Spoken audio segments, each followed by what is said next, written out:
এখন বিকেল 4টে। এই আধা ঘন্টা হয়েছে মাত্র দুপুরের খাওয়া দাওয়া শেষ করেছি, আর তারপরে একদম সিম্পলভাবে রেডি হয়ে নিয়েছি, বেরোবো একটু বাইরে। আজকের ব্লগটা এখান থেকেই শুরু করছি। আশা করি আপনারা সকলেই খুব ভালো আছেন। বাইরের পরিবেশটা না এই ছাদের উপর থেকে দেখতে ভীষণ সুন্দর লাগে। চারিধারে একদম আঁকা বাঁকা উঁচু নিচু সমস্ত ঘর, সাথে নানান ধরনের পাহাড়ি গাছপালা আর ধোঁয়াশায় ভরা দূর দূরান্তের পাহাড়গুলো দেখতে কিন্তু এই ছাদটার উপর থেকে ভীষণ সুন্দর লাগে।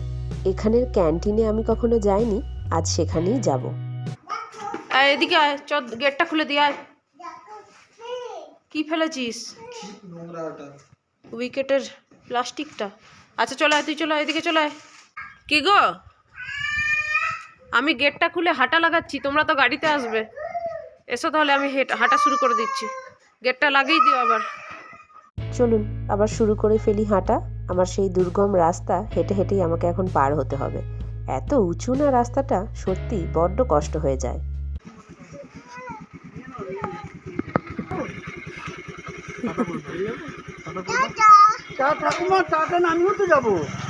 বেরোনোর পথে পাড়ার এক প্রতিবেশীর সাথে দেখা হয়েছিল। শ্রীহানের যা আওয়াজ সারাদিনে ঘরে পাওয়া যায়, আর তার সাথে বাইরে যখন ওকে নিয়ে আসি এত ছোটাছুটি করে, পাড়ার সমস্ত লোকজনই ওকে এখন চিনে ফেলেছে। আমার এই দুর্গম রাস্তার এখানেই শেষ। চলুন এবার সমতল রাস্তায় উঠি। ওর বাবাও এই সাইডটাতে দাঁড়িয়ে রয়েছে। হেঁটে গিয়ে আগে একটু দাঁড়াবো, তারপর গাড়িটাতে চাপবো। এতটা দূর হেঁটে এসে বুকটা যেন একেবারে ধকফক করতে থাকে।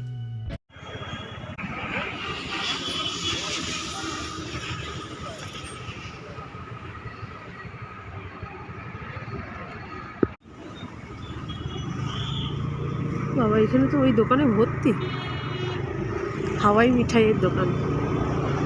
চলুন, আমাদের গন্তব্যের কাছাকাছি প্রায় পৌঁছেই গেছি। এই রাস্তাটা শুধু একটু ক্রস করলেই ব্যাস হয়ে যাবে।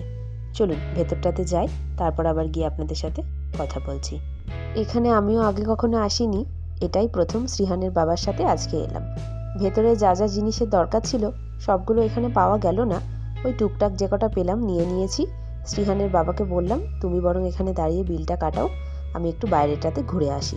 সাধারণত এই ক্যান্টিনে জিনিসপত্র দরকার হলে ওর বাবাই নিয়ে যায়, তো আজকে আমি এলাম। দেখাও হয়ে গেল কোথায় কি রয়েছে।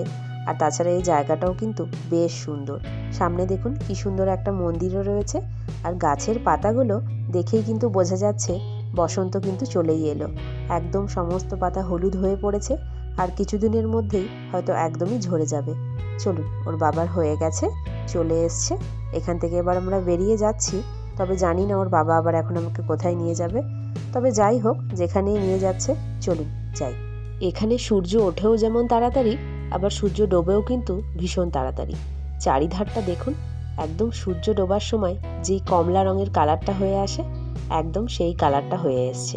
দেখতে কিন্তু ভীষণ সুন্দর লাগছে। পাহাড়ের কোল ঘেঁষে এই সূর্য ডোবা দেখতে কার না ভালো লাগে বলুন তো। এখন আমরা যেই রাস্তাটা দিয়ে যাচ্ছি, এখানে কিন্তু আগে আমরা 4 চাকা নিয়ে 2-3 বার এসছি, তবে স্কুটিতে এই প্রথম। চলুন আজ আপনাদেরকে এই দিকের রাস্তাগুলো দিয়ে একটু ঘুরিয়ে নিয়ে যাই। এখানে তো বেশিরভাগ পাইন গাছ দেখতে পাওয়া যায়, সেটা আপনাদেরকে আগে বহুবারই বলেছি।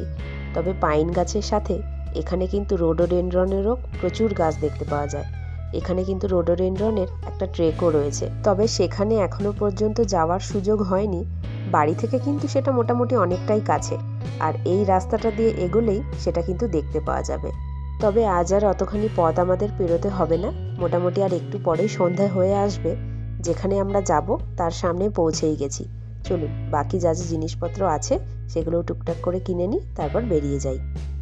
চলো চলো চলো, হ্যাঁ চল চল, পার্কে চল, পার্কে চল।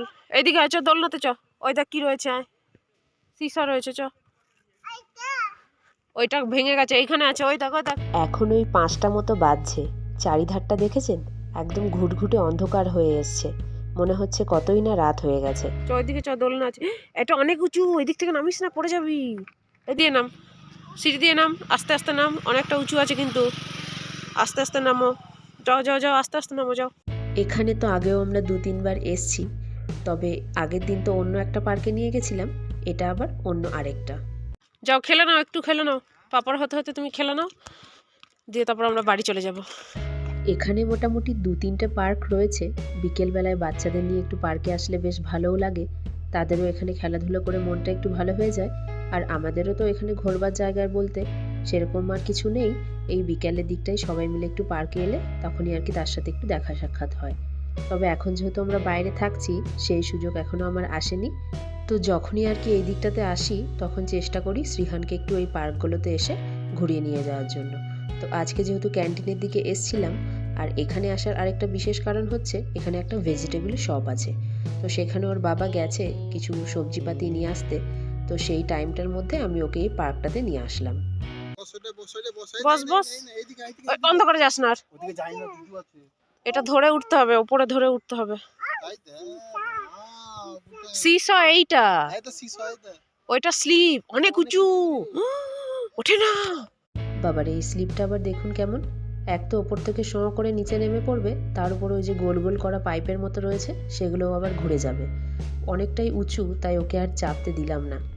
তবে এখানে ঠান্ডাটার জন্য পার্কে খুব একটা বাচ্চা কাচ্চা নেই। চারিধারটাই দেখুন কেমন ফাঁকা পড়ে রয়েছে। ওই যে ওর বাবার বোধহয় হয়ে গেছে, চলে এসছে। তবে ছেলেকে কিন্তু আর এখান থেকে নিয়ে যাওয়া যাচ্ছে না। কোনো রকম বুঝিয়ে আর মিনিট 5 মতো এখানে রাখবো, তারপর আবার বাড়িতেও যেতে হবে। ওর বাবার আবার রাতের বেলায় ডিউটি আছে, গিয়ে আবার একটু চা মুড়ি দেবো, সেখানেও কিছুটা টাইম লাগবে। চলুন এবার বাড়ির দিকে চলে যাই। এখন ওই 6:30 মতো বাজলো। এসে একটু সন্ধ্যাবাতি জ্বাললাম। আর সন্ধ্যার সময় ঘরে এসে এই জিনিসটি না হলে তো আর সন্ধ্যাটা একেবারেই কাটে না। সাথে আজ আবার 4টে সিঙ্গারাও নিয়ে এসেছি। তবে যাই বলুন, এই সন্ধেবেলায় চায়ের সাথে খাওয়ার জন্য আমাদের বাঙালিদের যে সমস্ত তেলে ভাজাগুলো রয়েছে তার মধ্যে সিঙ্গারাটাই কিন্তু আমার ভীষণ প্রিয়। তো বাইরে যখনই যাই একটু করে সিঙ্গারা ঘরে নিয়ে আসি। তো আজকে যেই সিঙ্গারাগুলো নিয়ে এসেছি সেটা আবার একটা অন্য দোকান থেকে। এখানে যতবারই সিঙ্গারা কিনেছি সব কিন্তু 15 টাকা করেই দাম নিয়েছে। তো আজকে যেখান থেকে নিয়েছি সেটা আবার 10 টাকা করে নিল, সাথে আবার চাটনিও দিয়েছে। একেবারে সোনায় সোহাগা। চলুন সিঙ্গারাগুলো সাজিয়ে নিয়েছি আর চাটনিটাও নিয়ে নিলাম। এবার খেয়ে দেখি কেমন খেতে হয়েছে। এখন ওই 8টা মতো বাজছে, ওর বাবাও রেডি হয়ে ডিউটির জন্য বেরিয়ে পড়লো। আর কাল সকালে আমি আবার ব্রেকফাস্টে কি বানাবো তার জন্য ভাবতে ভাবতে কেটে ফেললাম কিছু সবজি। আর এই সবজিগুলো দেখে তো আপনারা বুঝতেই পারছেন সকালবেলায় কি জলখাবার বানানো হবে।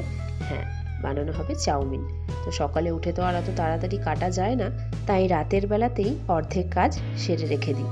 এবার এখানে এসে বেশ কয়েকবার কিন্তু আমাদের বিরিয়ানি খাওয়া হয়ে গেছে। তো বিরিয়ানি মশলাটা আমি প্রত্যেকবার ঘরেই তো বানাই, তো মশলাটাও শেষ হয়ে গেছে। আর ওর বাবাও এখন নেই, হাতে বেশ অনেকটাই সময় রয়েছে, তাই এই পড়ে থাকা কাজগুলো ভাবলাম এখনই সেরে ফেলি। তো এখানে আমি বিরিয়ানি বানানোর যে সমস্ত মশলাগুলো রয়েছে সেগুলো সব নিয়ে নিয়েছি। আর এবার এগুলোকে একটু ড্রাই রোস্ট করে নেব। তো ড্রাই রোস্টটা করার সময় খানিকটা পরিমাণ নুনও আমি দিয়ে দিচ্ছি। এতে করে এই শুকনো মশলার মধ্যেও যদি কোনো রকম জল থেকে থাকে সেটা কিন্তু একদমই চলে যাবে, আর মশলাটাও কিন্তু অনেক দিন বেশ ভালো থাকবে। মোটামুটি রোস্ট করা আমার হয়ে গেছে। এবার এটা ঠান্ডা হলে মিক্সিতে গুঁড়িয়ে নেব। আর এই দেখুন মশলাটাকে গুঁড়িয়ে নিয়েছি, আর এত সুন্দর এর থেকে গন্ধ বেরোচ্ছে না, যে গন্ধ না শুকে আমি আর থাকতে পারলাম না। একদম তাজা তাজা করা মশলা, অসম্ভব সুন্দর সেন্ট কিন্তু এর মধ্যে থেকে বেরোচ্ছে। আজ রাতের খাবার বাড়িতে আর বানাতে হলো না। ওর বাবার বোধহয় ইচ্ছে হয়েছে বাইরের কোনো রেস্টুরেন্ট থেকে খাবার ট্রাই করার। তো আমাকে আর কি ফোন করে বলল আজ আর খাবার বানানোর দরকার নেই, ডিউটি থেকে ফেরার পথে খাবার নিয়ে আসবে। তো সেই রকমই আর কি অর্ডার করে দিয়েছিল অনলাইনে। তো ডিউটি থেকে ফেরার পথে হাতে ধরে সেটা নিয়ে চলে এলো। আর আমিও জানি না কি কি অর্ডার হয়েছে। দাঁড়ান এই সিলগুলোকে আগে কাটি, তারপর দেখি ভেতরে কি রয়েছে। তবে ওপর থেকে যতটা দূর দেখে আমার মনে হচ্ছে এটাতে বোধহয় ডালের কিছু একটা আইটেম রয়েছে। হ্যাঁ, এই দেখুন এখানে রয়েছে ডাল ফ্রাই। তবে ডাল ফ্রাইটাকে একটুখানি কিন্তু পাতলাই বেশ মনে হচ্ছে, জানি না খেতে আবার কীরকম টেস্ট হবে। আর এটাতে মনে হচ্ছে চিকেনের কিছু একটা আইটেম রয়েছে। দাঁড়ান এটাকেও খুলি। বাবারে, ওরা একদম গরম গরম দিয়ে এই ঢাকনাগুলো লাগায়, তো ঢাকনাগুলো একদম চিটে বসেছে। এই দেখুন চিকেন মশলা রয়েছে, আর উপরের অয়েলটা দেখছেন। চলুন এটাকে এবার সাজিয়ে ওর বাবাকে আগে খেতে দিয়ে দিই, তারপর ছেলেকে খাওয়াবো, আর তারপরে আমি খেতে বসবো। চলুন ব্লগটাও তাহলে আজকে এখানেই শেষ করছি। ভালো লাগলে একটা করে লাইক কমেন্ট শেয়ার করবেন। তাহলে সকলেই ভালো থাকবেন, সুস্থ থাকবেন, খুব তাড়াতাড়ি দেখা হবে পরে আরেকটি নতুন ব্লগে। আর সবাইকে জানাই আরও একবার শুভরাত্রি।